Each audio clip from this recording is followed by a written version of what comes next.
barang siapa yang melepaskan daripada seorang yang beriman kesusahan daripada kesusahan dunia, nescaya Allah akan membebaskan dia satu kesusahan daripada kesusahan di hari akhirat nanti, di hari kiamat nanti.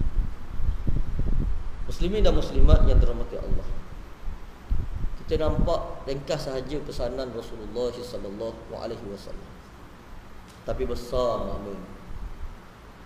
Apabila Rasulullah sallallahu alaihi wasallam memberikan satu perkara yang sangat-sangat diinginkan oleh orang yang beriman. Sebagai seorang beriman, perkara yang paling penting yang kita fikir adalah akhirat. Sebagai orang beriman, perkara yang kita dahulukan ialah kebekalan kita di akhirat nanti apabila bertemu dengan Allah Subhanahu wa taala. Dah kalau gitu Ustaz, dunia ni macam mana?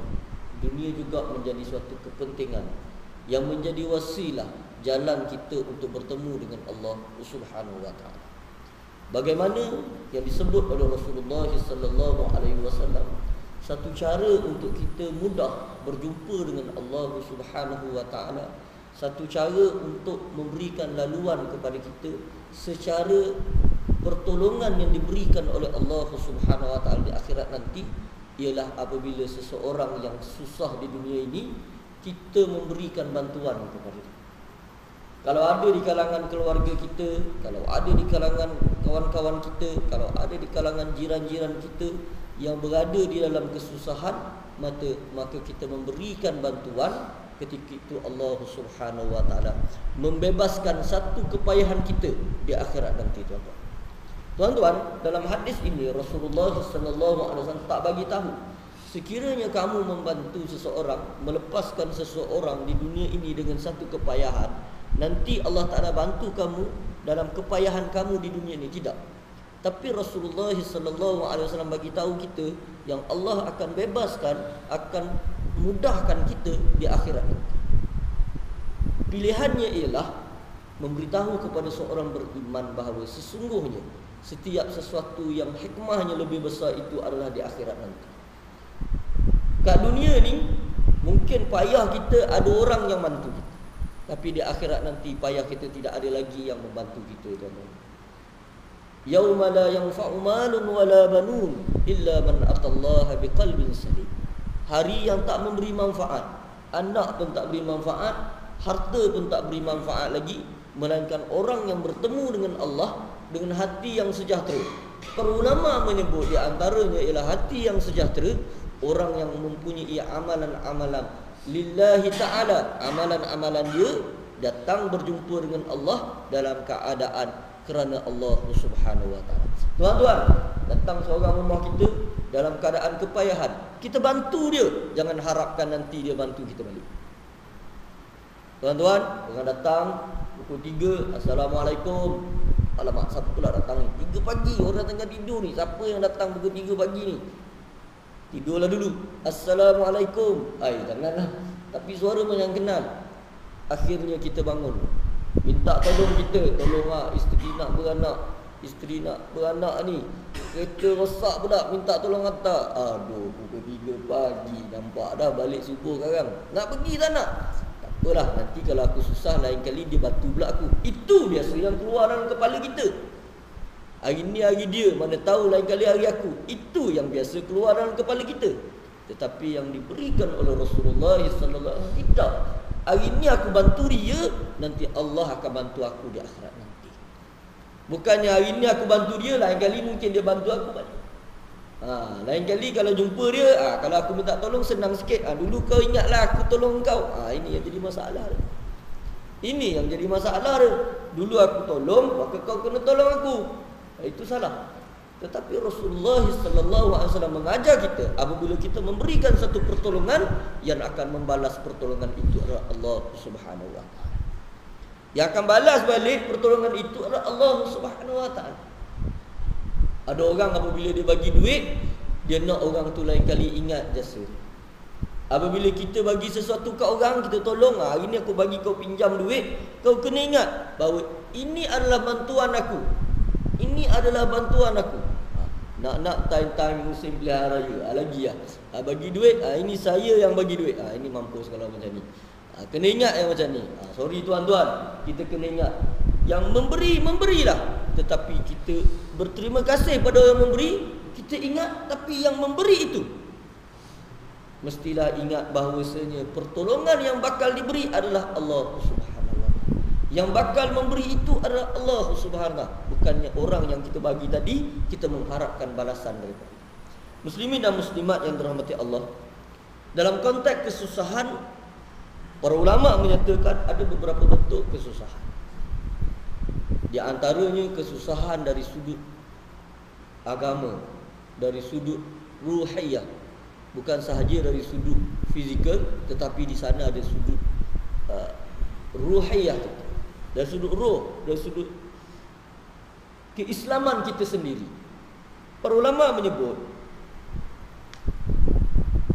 apabila seseorang itu berada di dalam kesusahan yang kita tak nampak dia susah, fizikalnya okey, rezekinya banyak, kaya daripada kita, tapi kesusahan yang menimpanya ialah kadang-kadang nak datang surau pun susah. Kesusahan yang menimpanya nak berjemaah pun susah.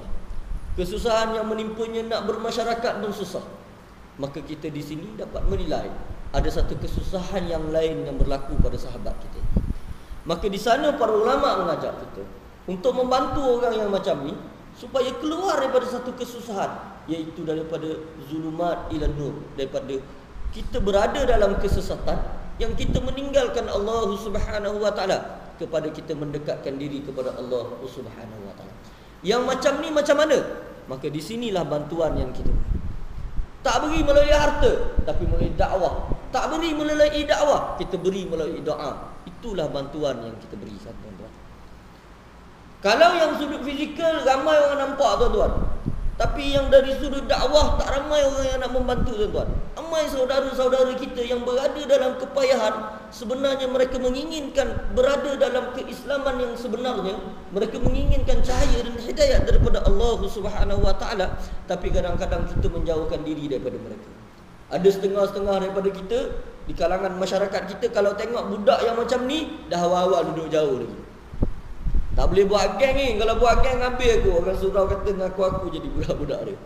Tengok budak main gitar kat tepi, Assalamualaikum pakcik. Aduh, budak ni bagi salam. Kita jawab okey, tapi nak berhenti nak sembang memang tak lah. Kerana kita tak akan bergaul dengan orang macam ni. Tapi siapa yang akan bawa dia orang? Tuan-tuan, siapa yang akan bawa dia orang? Wallahualam. Siapa yang akan bawa dia orang? Nak ajak dia duduk surau macam ni mudah-mudah, tak ada orang nak pergi. Siapa yang nak berkawan dengan dia orang? Maka di sinilah pertolongan yang kita hulurkan. Dakwah yang kita beri ini sebagai menyelesaikan masalah kesusahan dari sudut kegelapan hati mereka, tuan-tuan. Kadang-kadang mereka nak datang, tapi kita rasa susah. Saya ambil di barat, tuan-tuan, muslimat yang dirahmati Allah Subhanahu wa ta'ala. Saya ambil contoh di Afrika.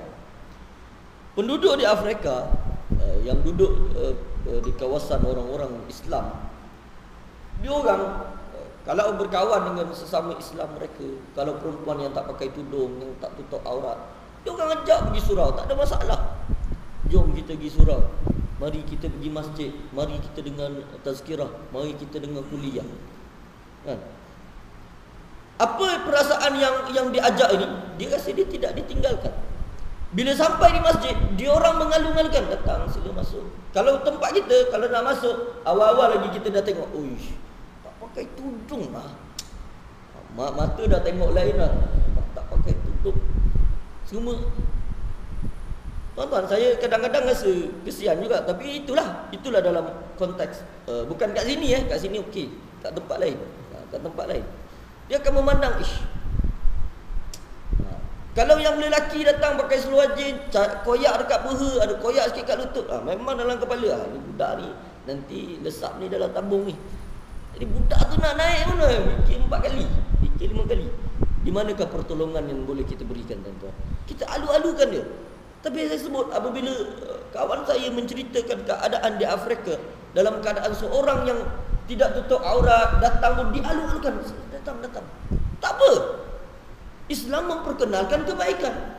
Tapi kalau dah datang kita Pandang dia lain, kita suruh dia macam-macam dah. Tak boleh ni, datang nanti kena solat sunat dulu. Member tu nak sembahyang punya, kita dah suruh solat sunat. Pening member tu.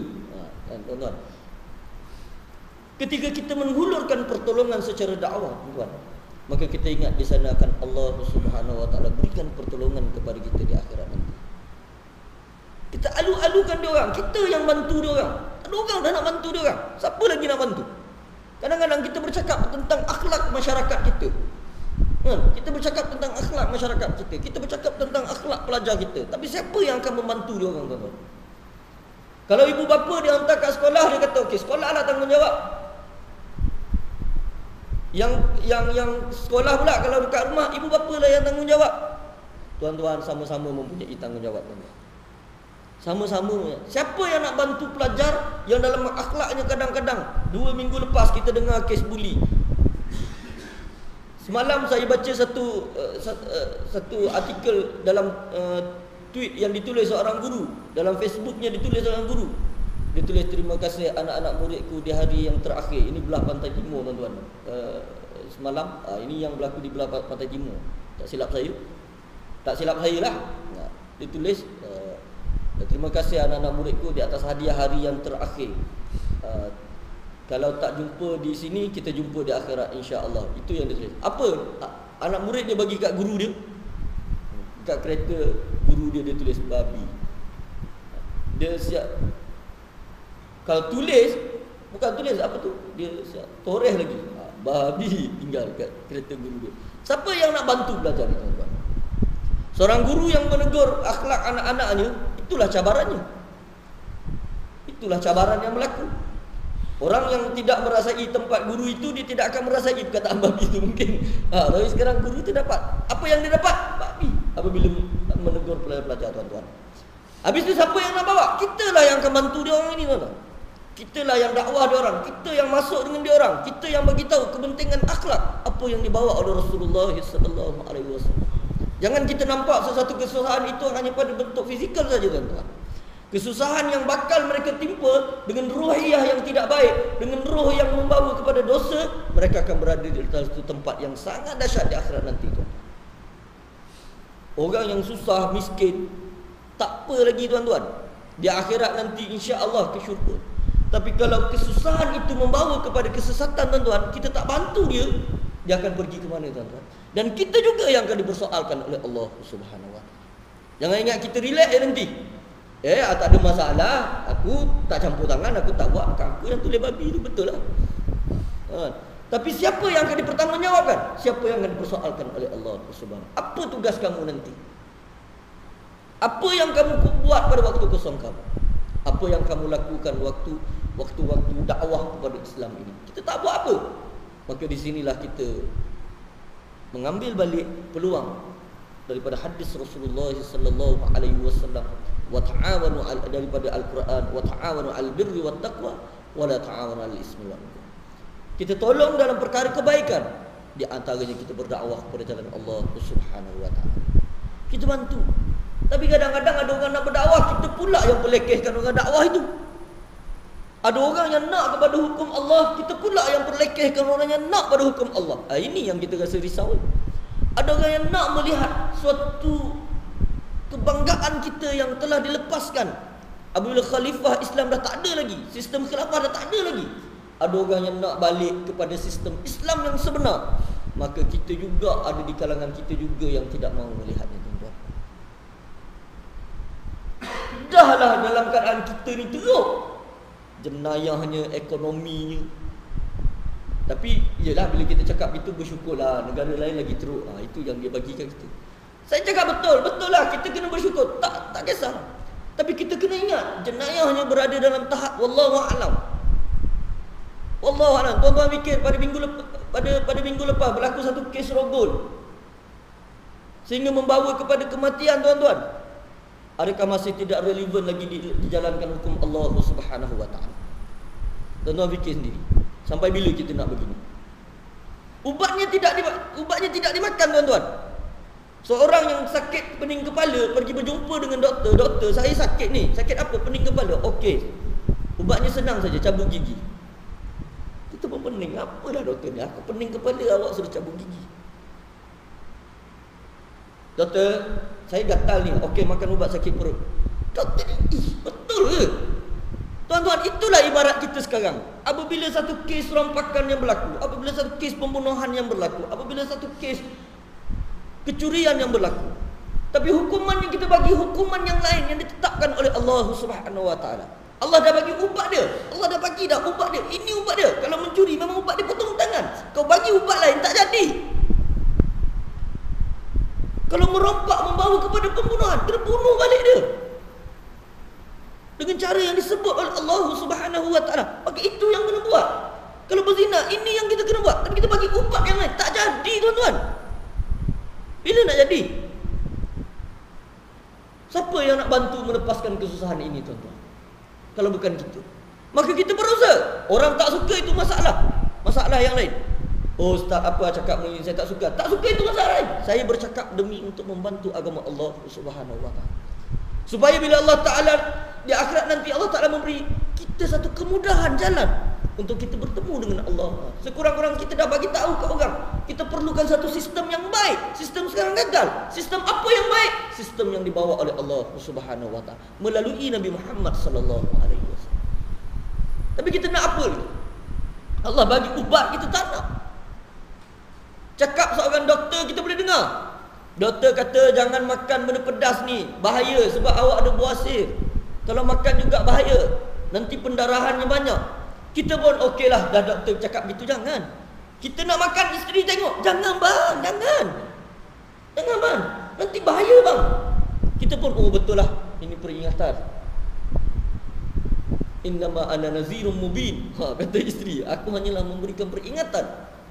Memberikan. Kita tak makan. Kenapa doktor yang cakap? Tapi bila Allah yang cakap, kenapa kita lawan?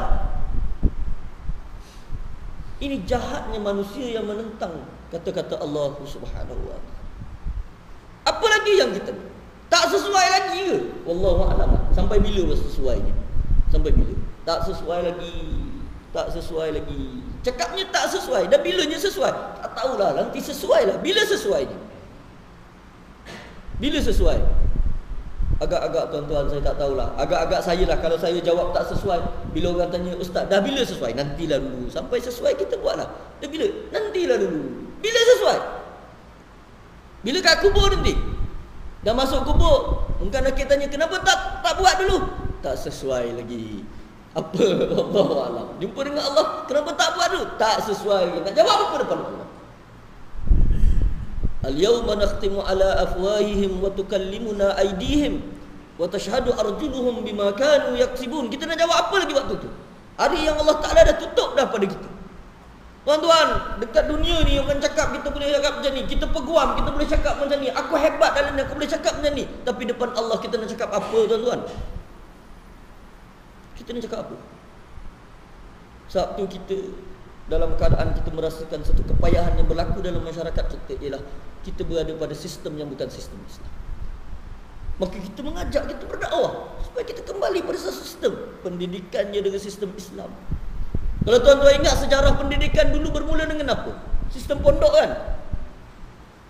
Ke sistem sekolah dah? Dulu mula dengan sistem pondok tuan-tuan. Kan? Orang dulu selepas datangnya British nak buat sekolah, orang nak hantar anak pergi sekolah fikir 4 kali. Sebab orang kata ini sistem British. Orang nak duduk di pondok tu lagi, nak belajar di situ. Sebelum masuknya British, campur lelaki dan perempuan belajarnya tuan-tuan. Pakai seluar pendek tuan-tuan. Saya tak tahulah, itulah sejarahnya. Tapi tuan-tuan yang sempat pakcik yang sempat ke dulu seluar pendek? Tak sempat. Tak, seluar pendek kan? Seluar pendek. Nasib baik stokin tak berbelang. Kalau stokin berbelang, seluar pendek nampak macam polis. Dua kali. Seluar pendek tu tuan-tuan. Ibu bapa fikir, kenapa yang hancurkan adalah penjajah. Tapi kita mengekalkan sistem ini, masalah tuan-tuan. Maka kita nak kepada sistem Islam yang sebenar. Siapa yang nak bagi tahu? Kita yang bagi tahu. Kita yang bagi tahu. Muslimin dan muslimat yang dirahmati Allah Subhanahu wa taala. Maka di sini kita memberikan satu bantuan supaya kita diringankan oleh Allah Subhanahu wa taala. Kita gerakkan tubuh badan yang Allah Taala beri kepada kita. Kita gerakkan mulut yang Allah Ta'ala beri, amanah yang Allah Ta'ala beri itu, supaya kita menggunakan dengan baik, memberikan dakwah kepada agama Allah Subhanahu Wa Ta'ala. Tapi berapa ramai? Ramainya biarlah, tak apalah, asal aku okey sudah. Semua boleh cakap itu, saya boleh cakap itu, saya dah makan gaji. Awak boleh cakap gitu, awak dah makan gaji. Kamu boleh cakap itu, kamu dah makan gaji. Tapi siapa yang nak membantu balik kepada sistem yang sebenarnya, iaitu sistem yang dibawa oleh Nabi Muhammad sallallahu alaihi wasallam. Kalau kita baca indeks-indeks sangat menggerunkan tuan-tuan, sangat menggerunkan. Indeks tak pandai solat. Berapa ramai di kalangan masyarakat kita yang tak pandai solat, tuan-tuan? Kita yang datang solat memang rasa, oh aku okey. Tak payah cakap banyak. Cuba tuan cek dalam kawasan Subang ini je, berapa ramai. Pergi lagi Lembah Kelang, pergi lagi satu Selangor, pergi lagi negeri lain, berapa ramai yang kita akan jumpa? Berapa ramai yang kita akan jumpa tak pandai solat, tuan-tuan? Menggerunkan. Bagaimana solat yang perlu dijaga, satu benda yang disebut oleh Rasulullah sallallahu alaihi wasallam, as-salatu imaduddin, sembahyang itu tiang agama, satu tiang agama yang kalau runtuh dia, runtuhlah, tuan-tuan. Faman tarakaha faqad hadama ad-din. Orang tinggal solat ni dia telah meruntuhkan agama. Solat kita tak bina, yang lain habis gitu. Maka kita mewujudkan satu sistem. Kita ajak kita balik pada sistem yang sebenarnya, tuan-tuan. Kadang-kadang bila saya baca sejarah berkenaan dengan pendidikan, saya rasa Allahu Akbar. Terbalik. Dulu orang nak mengaji pergi rumah tok guru. Pergi rumah tok guru. Bawa pisang, bawa buah, bawa apa. Mungkin orang lama dia sempat. Ni ramai orang lama kat sini. Bawa pisang, bawa apa. Sekarang tak dah, tak berlaku itu dah. Terbalik. Tok guru datang rumah kan. Kadang-kadang tok guru, saya cerita ni, cerita benda yang betul. Tok guru datang rumah. Assalamualaikum. Tok guru pergi. Assalamualaikum. Waalaikumsalam. Ini tak jadi sebab anak pening kepala. Balik tok guru. Selamba. Relax. Selamba tok guru yang balik. Selamba relax. Awal-awal dia tak bagi tahu. Kawan saya dia mengajar kat rumah orang. Saya bagi tahu. Mungkin tuan-tuan pun ada yang datang. Dia mengajar. Tak apalah, tak kisahlah. Pergi rumah. Satu kes nak cerita je. Ustaz tunggu jap.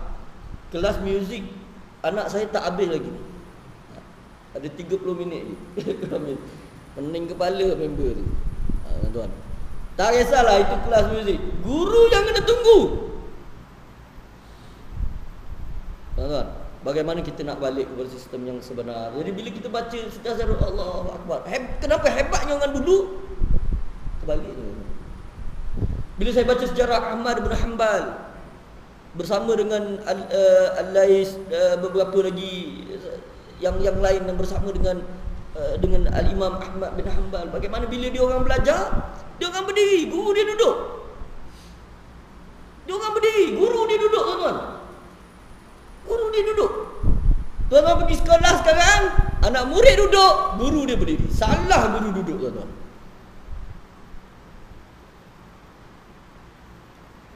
Kalau hari ni guru kata berdiri, bagi tahu mak bapak, mampus guru tu nanti.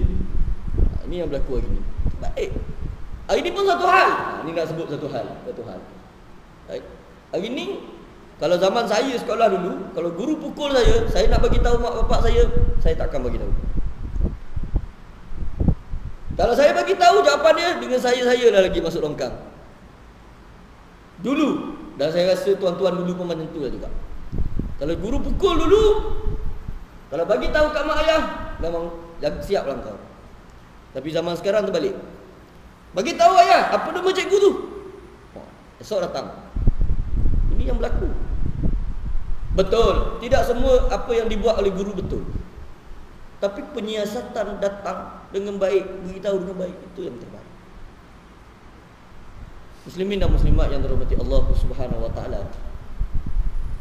Maka di sini kita melihat kita kena balik pada satu sistem, iaitu sistem yang dibawa oleh Rasulullah sallallahu alaihi wasallam, supaya kita mendapat satu yang disebut oleh Allah, walau anna ahlal qura amanu wattaqau la fatahna alaihim barakatin minas sama'i. Kalaulah satu negeri itu beriman dan bertakwa, Nak beriman dengan bertakwa ini kena beramal apa yang dibawa oleh Rasulullah SAW. Tuan-tuan jangan cakap saya beriman, saya bertakwa, tapi saya tak beramal pun dengan apa yang dibawa oleh Rasulullah SAW. Tak payah cakap itu. Kalau tuan-tuan nak kata tuan beriman, bertakwa, kalau tak buat apa yang dibawa oleh Nabi sallallahu alaihi wasallam, tuan-tuan tak payah cakap lah. Memang tuan-tuan bukan di kalangan orang beriman dan bertakwa. Bukan orang sini, kat tempat lain. Saya beriman, ada buat yang Nabi suruh, tak buat, tapi beriman, hampir kau. Bertakwa. Habis tu apa yang kau takwa sangatnya? Saya menentang pelaksanaan hukum Allah. Takwa ke benda je gitu. Tuan-tuan, tak lama takwa. Habis tu kat mana? Kita balik satu tempat, iaitu kita beriman dan bertakwa dengan wa ma atakumur rasulu fakhuzuhu wa ma nahakum anhu fantahu. Apa yang dibawa oleh Rasul kita beramal, apa yang dilarang oleh Rasulullah SAW kita tak buat. Itu yang kita perlu ingat tuan. Satu. Yang kedua yang disebut oleh para ulama ialah kesusahan dari sudut fizikal. Ini yang orang biasa nampak. Ini yang kita kena bantu juga. Kesusahan dari sudut fizikal. Kita tengok orang yang susah, kita bantu. Kita tengok orang yang miskin, kita bantu. Sistem wakaf adalah sistem yang baik untuk membantu. Kita tengok surau perlukan sesuatu, kita bantu. Kita tengok masjid perlukan sesuatu, kita bantu. Kita tengok madrasah perlukan sesuatu, kita bantu. Tapi malangnya ada juga zaman sekarang ni, orang bagi duit anak yatim, dia belasah pula duit anak yatim. Ada juga. Orang bagi derma untuk surau, dia belasah duit derma surau. Orang bagi derma untuk madrasah, dia belasah duit madrasah. Ini berlaku zaman kita. Berlaku. Yang diceritakannya begitulah. Siapa yang buat saya tak tahu. Tapi tuan-tuan bermakruf semua perkara-perkara seperti ini berlaku.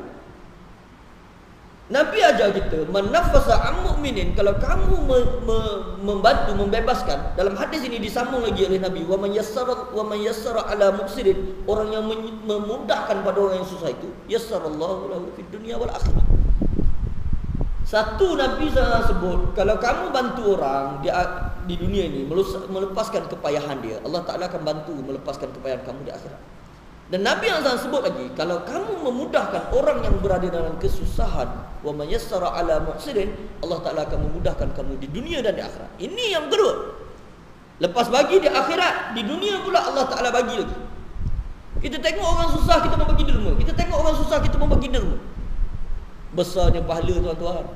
Tuan-tuan baca dalam sejarah bagaimana dalam hadis Rasulullah sallallahu alaihi wasallam, Nabi cerita bagaimana seorang perempuan yang berzina melihat seekor anjing.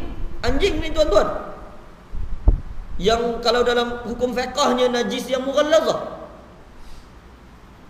Dalam hukum fiqh ada dua je binatang yang najis mughallazah, anjing dengan babi. Tapi ketika binatang yang najis mughallazah ini dahaga yang amat sangat, perempuan yang berzina ini berikan air kepada dia, syurga balasan. Apakah kita kena datang seorang yang susah, seorang yang Allahu Akbar. Saya jumpa pada bulan lepas tuan-tuan, dengan anak lelaki seorang, ayahnya kaki sebelah. Ayahnya kaki sebelah saja. Bukan orang tempat kita. Saya anggarkan orang Burma, Rohingya. Saya anggarkan begitu. Tuan-tuan, tengok kesiannya, ya Allah, ya Tuhanku. Nak duduk tepi jalan, nak tunggu bas, tahan kereta, tak ada yang berhenti. Siapa yang nak berhenti tuan-tuan? Orang susah, siapa yang nak berhenti tuan-tuan? Tak ada orang yang nak berhenti. Duduk tepi jalan, seorang anak tepi jalan, siapa yang nak berhenti? Akhirnya kita dengan kawan yang berhenti. Bukan nak bagi tahu kita ni bagus, kita yang berhenti. Tanya nak pergi mana, dia kata nak pergi Paka. Dari tempat saya tu ada satu tempat nama dia Paka. Nak pergi Paka, tak ada orang nak berhenti. Kerana masyarakat kita pada hari ni, orang duduk tepi jalan tu bahaya. Kalau berhenti bahaya.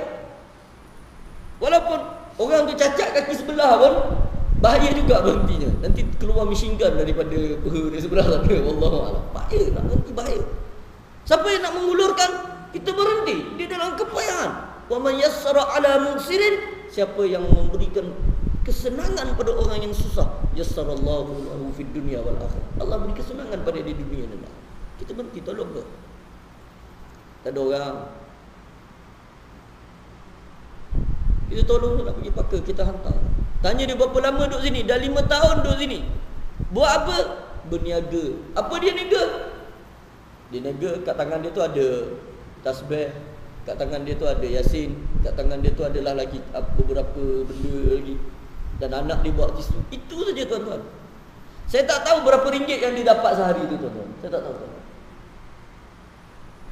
Tapi kita dengan penuh kesenangan, kita bantulah orang-orang yang susah ini.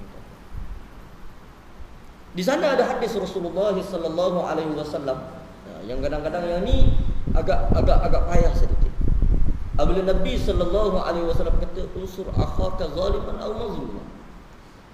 Bantulah saudara kamu yang zalim. Ini tolong juga ni. Tolonglah saudara kamu yang zalim dan yang dizalimi. Yang zalim pun tolong, yang dizalimi pun tolong. Mana satu ni? Sahabat tanya Rasulullah sallallahu alaihi wasallam, "Nasartuhu mazluma ya Rasulullah." Yang dizalimi itu saya tolonglah. Sebab dia dizalimi, memang kita kena tolong. Fa kaifa ansuruhu zalima? Bagaimana aku nak tolong yang zalim? Bagaimana aku nak tolong yang zalim ni? Yang zalim ni macam mana aku nak tolong? Sebab kita nak mengapplykan apa yang disebut oleh Rasulullah SAW ni, kita nak bantu orang. Tapi Nabi SAW cakap apa? Tolong yang zalim, tolong yang dizalimi dan tolong yang zalim. Macam mana nak tolong yang zalim ini? Macam mana? Kita biasa nampak kalau membantu ni, okey, kalau apa tu, kalau orang yang susah jalan tepi jalan kita ambil, kalau tak ada makanan kita bagi makanan, macam-macam lah ya, kan? Tapi kalau orang yang zalim ni macam mana kita nak tolong? Orang yang dizalimi kalau orang pukul, kita tolong dia. Jangan pukul dia. Sebab kenapa pukul dia? Kan? Kita tolong dia. Tapi bagaimana kita nak menolong orang yang zalim? Tamna'uhu minaz zulmi, kata Rasulullah sallallahu alaihi wasallam. Kamu halang dia daripada melakukan kezaliman, maka itu pertolongan kita. Tuan-tuan, nak bercakap dalam bab pertolongan ini, tuan-tuan sedar tak? Kita hari ini berada dalam satu dunia Islam yang orang pandang kita sebagai teroris. Bila berlaku kes dekat Perancis, orang akan tuding orang Islam. Yang buat itu adalah orang Islam. Dulu masa kes yang Amerika Syarikat tu, Allahumma salli, yang PWTC Amerika Syarikat itu 24 September yang berlaku itu, orang Islam juga.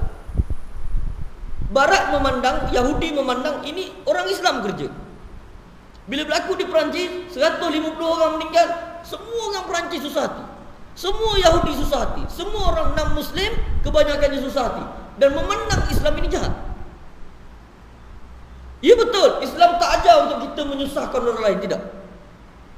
Nabi SAW datang rahmatan lil alamin, untuk memberikan rahmat pada orang lain. Tapi tuan-tuan, kita kena ingat, hari ini orang yang paling ramai dizalimi adalah kita. Berapa ramai di Palestin? Tidak terbilang, tuan-tuan.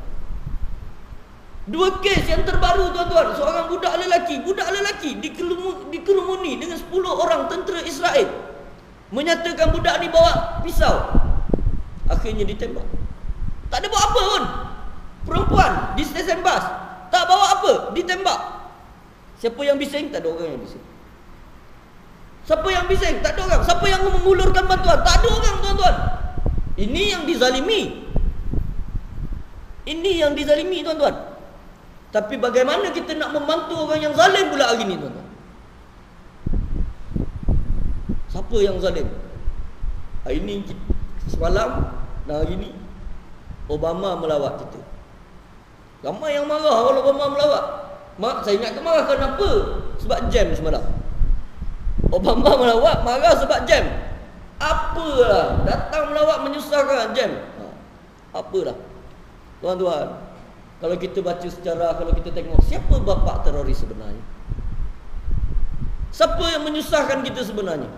Tapi siapakah yang sanggup menghalang penzalim ini? Tak ada orang.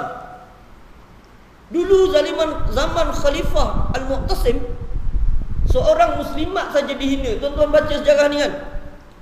Seorang muslimat dihina, seorang Islam lelaki, dia tengok muslimat ini dihina, dia pergi mengembara bertemu dengan Mu'tasim. Dulu sanggup mengembara kerana maruah seorang muslimat. Tapi kita hari ni tak boleh buat apa. Tapi dulu sanggup mengembara, pergi berjumpa dengan Khalifah Mu'tasim, bagi tahu kes yang berlaku. Apa kata Khalifah Al-Mu'tasim? Labbaiki ya ummi, labbaiki ya ummi. Ya wahai ibuku, ya wahai ibu. Buat apa? Hantar tentera, serang kerana maruah seorang muslimat. Hari ni kita tak boleh nak buat apa. Tak boleh nak buat apa. Kalau tuan-tuan tengok dalam sejarah, kenapa? Kerana kita ada sistem khilafah pada waktu itu, sistem yang kuat. Sebab itu Yahudi melalui Kamal Atatürk menjatuhkan sistem khalifah itu. Bila dah tak ada khalifah, dengan siapa kita nak mengadu? Tak ada tempat dah tuan-tuan. Kita merempat di bumi Allah Subhanahu wa ta'ala, dan kita memohon untuk kembali kepada sistem ini supaya Islam kembali kuat. Dulu Muammar Gaddafi ni orang kata bermasalah. Saya tak tahu, wallahu alam. Tapi bermasalah Muammar Gaddafi, sekurang-kurangnya setiap akaun rakyat dia, bila mana wang petroleum itu mendapat keuntungan, rakyat dia akan merasai keuntungan itu, tuan-tuan. Itu Muammar Gaddafi. Saya orang Terengganu, tuan-tuan. Negeri Terengganu dia ada petroleum. Walaupun dapat 5%, dan sekarang dah wallahu alam, tuan-tuan tahu apa cerita dia kan. Asalnya perjanjian elok-elok, lepas tu dah tak ada dah, wallahu alam. Ke manakah perjanjian itu, wallahu alam. Senang-senang ke? Dah tak dapat lah. Sebagai seorang rakyat Terengganu, sebenarnya nak merasai wang petroleum itu. Tapi setakat ni mungkin merasai melalui cara lain kot, wallahu alam. Kalau tanya kerajaan mungkin dia kata, saya dah bagi, dulu belajar. Tu orang bagi pinjam, dia bagi pinjam kena bayar lah. Saya dah bagi, dia, wallahu alam. Tapi Muammar Gaddafi, dia bagi pada rakyat dia, akhirnya dia digulingkan. Tuan-tuan, apa yang hebat tentang Muammar Gaddafi ingin saya bagi tahu ya. Dia adalah orang yang mencetuskan idea supaya kembali kepada sistem khilafah. Tapi negara Arab lain tak nak. Sebab bila kembali kepada satu sistem khilafah, akan ada satu saja di atas. Yang ni yang tak best ni. Amerika lagi tak nak. Arab tak akan ikut tunjuk, tidak akan ikut lagi dia. Tak nak. Tapi bila kita tak ada, siapa yang nak menghalang orang zalim ini? Siapa yang nak menghalang Israel? Siapa nak menghalang Perancis yang 2-3 hari ini sibuk mengebom di Syria? Siapa nak menghalang? Tak ada orang.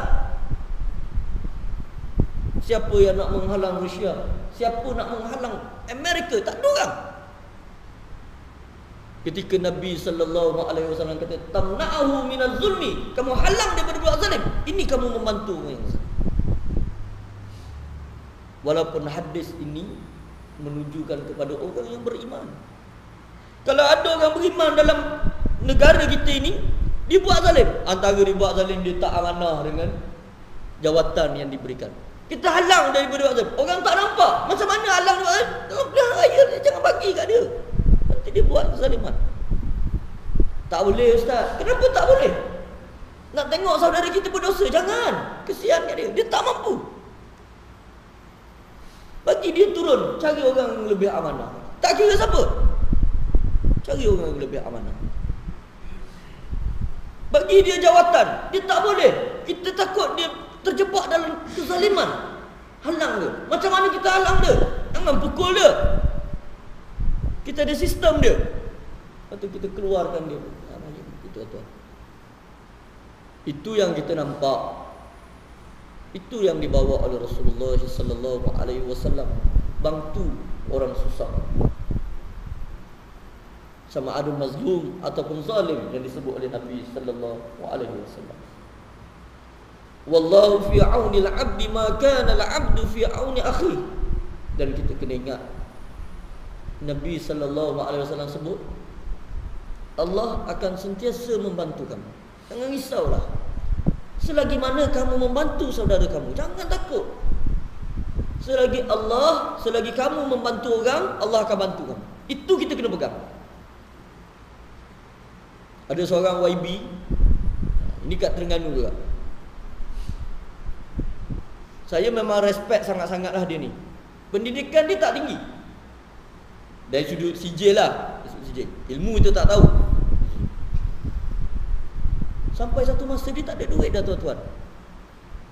Jadi wakil rakyat ni susah. Bil air pun orang minta suruh bayar. Bil api pun orang datang rumah. Ustaz, saya nak bayar bil api, bil air ni tak ada duit. Kalau wakil rakyat, kalau kita jadi wakil rakyat, apa kita kak? Tak ada apa lagi, kita bantu. Takkan kita kau ingat aku bank ke apa? Takkan gitu. Kau ingat aku ke bank ke? Tak, kita kena bantu. Tapi dia ustaz ni tak ada duit dah tu, tuan-tuan. Berapa sangat allowance sebagai wakil rakyat? Bukan 50,000 pun, tuan-tuan. Sikit je dia minta. Tak ada apa. Saya kagum dengan dia. Dia bantu juga. Ambillah handset saya. Dia bagi handset, tuan-tuan. Jual handset ini, bayar bil api, bil air. Kalau kita fikir dua kali, nanti orang nak call aku dengan apa pula ni, masalah juga ni. Bagi. Tapi betul, wallahu fi auni al-'abdi ma kana al-'abdu fi auni akhi. Pagi tu dia bagi ke hamba Allah ni, dia kuliah maghrib dan orang hadiah dia satu handset tu. Dia tak bagi tahu pun. Tu tuan-tuan. Jadi tuan-tuan kalau jadi wakil rakyat, buatlah gitu. Nanti petang nanti orang hadiah handset baru pula. Tuan-tuan, memang saya kagum dengan wakil. Dia bantu sungguh-sungguh. Ini dah syurut ni kan. Sikit aja. Nak habis ni. Dalam hadis ni. Dia bantu sungguh-sungguh, tuan-tuan. Saya bukan bercakap pasal kapasiti, tak bercakap atas kapasiti parti ke tidak. Saya bercakap atas sebagai seorang Islam. Saya tengok YB ni, bila saya cakap dengan orang bukan Islam, non-Muslim, dia kata, kalau ustaz ni lagi yang jadi wakil rakyat, aku takkan undi dah orang lain, dia kata. Saya bercakap dengan orang yang bukan parti daripada parti dia, dia pun cakap gitu. Kenapa? Dia bantu saudara dia. Bantu saudara. Susah macam mana dia bantu? Dia pergi. Saya tak jumpa ada wakil rakyat yang turun gali kubur. Dekat ni kubur. Gali, duduk dalam, turun sanggup. Biasa yang lain duduk tunggu tengok gitu. Ini tak, dia turun sanggup. Allah. Itulah tuan-tuan. Kita pun gitu juga. Kita mohon pada Allah supaya kita menjadi di kalangan orang yang boleh membantu saudara-saudara kita juga. Wa man salaka tariqan yaltamisu fihi ilman sahalallahu lahu tariqan ilal jannah. Dan orang yang berusaha, yang bersungguh-sungguh, yang mencari jalan untuk mencari ilmu, Allah Ta'ala akan memudahkan dia ke syurga. Selepas Nabi SAW bagi tahu kepada kita, tolong orang, Allah Ta'ala mudahkan. Membantu orang susah, Allah Ta'ala mudahkan dunia dan akhirat. Kalau bantu saudara kita, insya-Allah Allah Ta'ala akan bantu dia. Allah Ta'ala bagi tahu juga satu benda, apa pun yang kita buat dengan ilmu, tuan-tuan. Apa pun yang kita buat dengan ilmu. Sebab itu, man arada dunya fa alaihi bil ilm. Orang nak dunia dengan ilmu. Wa man arada al-akhirah fa alaihi bil ilm. Orang nak akhirat dengan ilmu. Wa man aradahuma fa alaihi bil ilm. Orang yang nak dua-dua mesti juga dengan ilmu.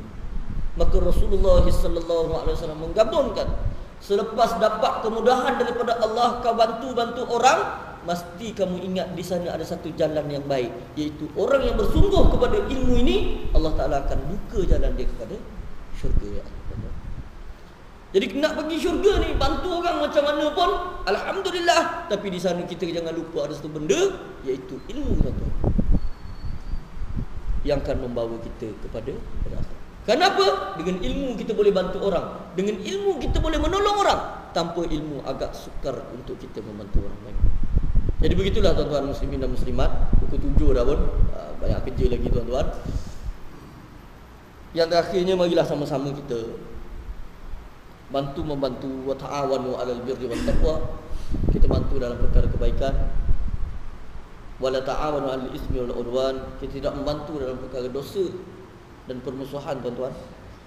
Dan kita hidup ini kita tahu tak lama. Dan kita carilah bekal untuk bertemu dengan Allah Subhanahu wa taala supaya kita dimudahkan untuk bersama dengan Nabi Muhammad sallallahu alaihi wasallam di akhir nanti. Dan yang akhirnya saya mohon maaf sekiranya ada terkasar bahasa ataupun apa-apa kesalahan, kerana yang baik itu datang daripada Allah, yang buruk itu datang dari diri saya sendiri. Aku qouli hadza wa astaghfirullahal azim li wa lakum. Wassalamualaikum warahmatullahi wabarakatuh.